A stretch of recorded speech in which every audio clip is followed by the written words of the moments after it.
paz do Senhor, bem-vindos a mais uma aula sobre o livro de Juízes. E nessa aula a gente vai entender um pouquinho sobre a história de Débora. Débora foi a quarta juíza, ela era uma profetisa levantada por Deus que atendia o povo entre as cidades de Ramá e Betel, em um lugar debaixo de uma palmeira chamado Palmeira de Débora. Débora, junto com Baraque, eles vão sair à guerra contra o rei dos cananeus.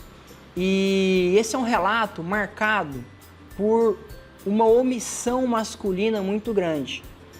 Na verdade, em todo o livro de Juízes, a despeito de Otiniel, mas de Otiniel para frente, os homens vão se mostrar cada vez mais vacilantes, omissos e tardios em crer.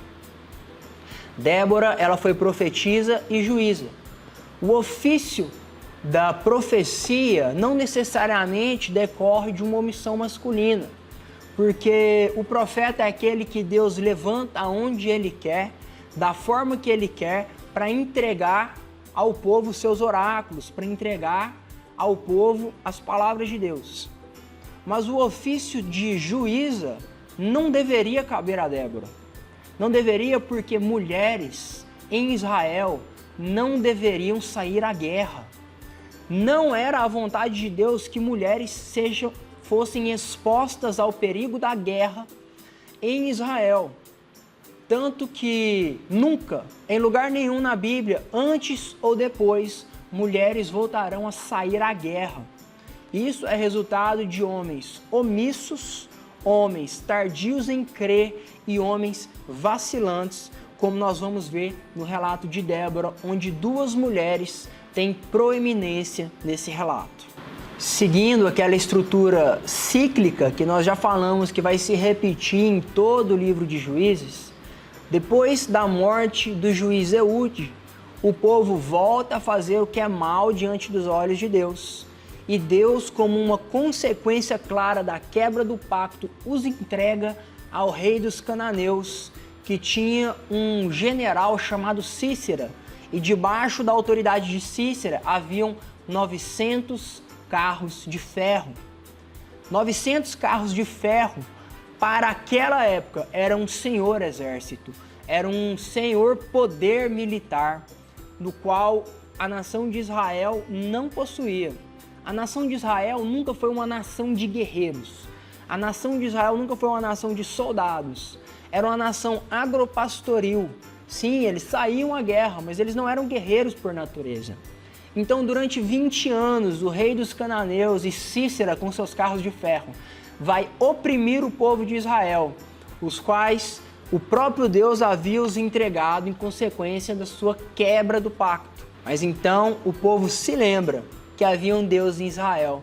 O povo mais uma vez se arrepende e clama a Deus por um libertador. Deus escolhe, levanta e fala com esse libertador.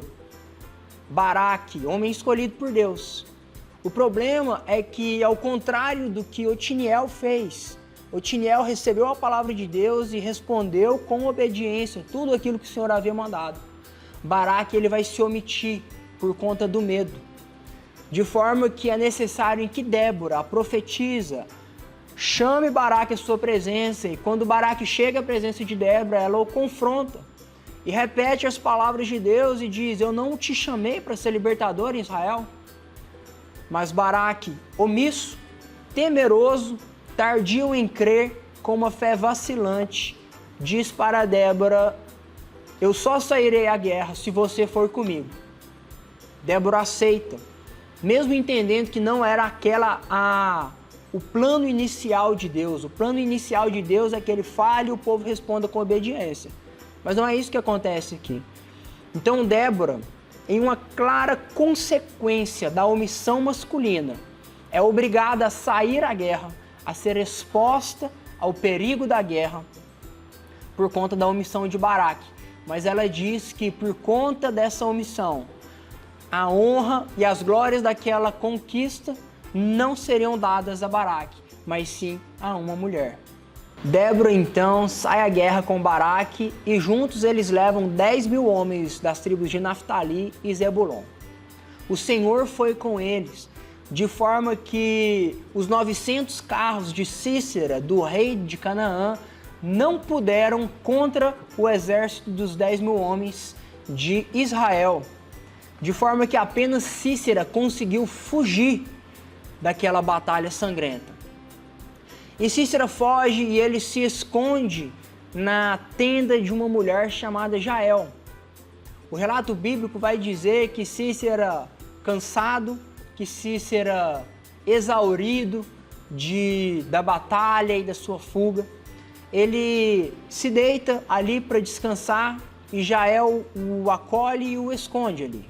Cícera, então, deitado, sonolento, cansado, dentro da tenda de Jael, se torna vulnerável para que Jael, essa mulher, outra mulher assumindo protagonismo nessa história, ela possa entrar de mansinho, de forma cautelosa e de forma sorrateira, com uma estaca da tenda na mão e um martelo na outra, de forma que ela crava essa estaca na fonte de Cícera, de forma que a estaca vai atravessar a cabeça dele e fincar no chão.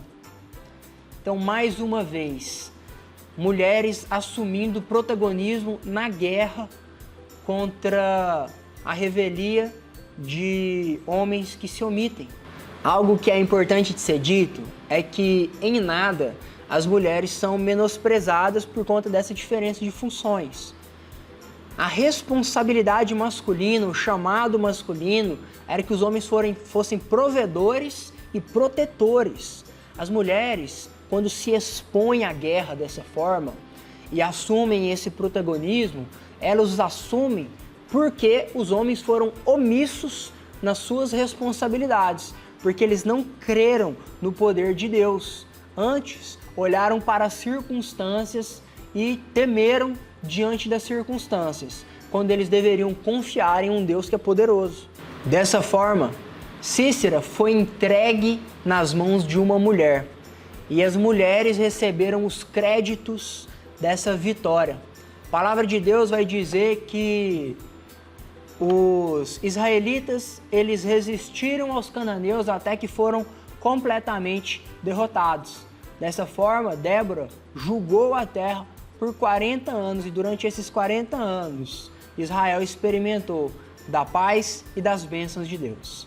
O livro de Juízes, como um todo, e essa história também nos ensinam que todas as vezes que uma geração falha em ensinar a próxima geração a temer a Deus, a confiar em Deus, essa próxima geração se tornará uma geração que vai adulterar contra Deus. Quando a igreja falha em ensinar a próxima geração se torna uma igreja adúltera. Então, nós nunca devemos menosprezar a nossa responsabilidade de ensinar os nossos filhos no caminho em que eles devem andar, a temer e confiar em Deus todos os dias de suas vidas. A Bíblia, essa história também nos ensina que todas as vezes que nós não respondemos com obediência à vontade de Deus, que foi o caso de Baraque, que mesmo Deus já tendo falado com ele, não respondeu com obediência e foi necessário que ele fosse confrontado por Débora. Há um desequilíbrio natural da ordem das coisas. Há um desequilíbrio natural das funções estabelecidas por Deus. E quando homens se tornam omissos e não cumprem com as suas responsabilidades, as mulheres se tornam expostas ao perigo, expostas a responsabilidades que não cabiam a elas carregar. Mas aprendemos também que se Deus for por nós, e que quando nós confiamos em um Deus que é forte, que é poderoso, que é bom e que nos garante que nós já somos mais do que vencedores e que juntamente com Cristo Ele nos dará também todas as coisas, o nosso inimigo pode ser extremamente maior do que nós. Cícera pode vir com seus 900 carros de ferro, que a vitória já nos é garantida na força do braço de Deus e não na nossa própria força. Como sugestões de visuais para as classes menores, maternal e pré-primários, é interessante utilizar de recursos visuais mais lúdicos, palpáveis, como fantoches, como objetos, pequenos brinquedos. Tem muitas alternativas que nós temos para representar os 900 carros de ferro de Cícera, que nos dias de hoje nós poderíamos, de forma lúdica, equivaler a tanques de guerra. Então, desenhos impressos, colados na parede, com fantoches ou os personagens desenhados para poder contar essa história, são recursos visuais, lúdicos, muito importantes para a melhor assimilação dessas crianças menores. Já os maiores, as classes dos primários e dos pré-teens, podemos utilizar também de slides projetados ou pequenos vídeos mostrados. No YouTube mesmo nós temos uma riqueza de material de animação para poder estar representando essa história e para poder estar pintando no imaginário das nossas crianças essas verdades tão gloriosas que a Bíblia nos traz.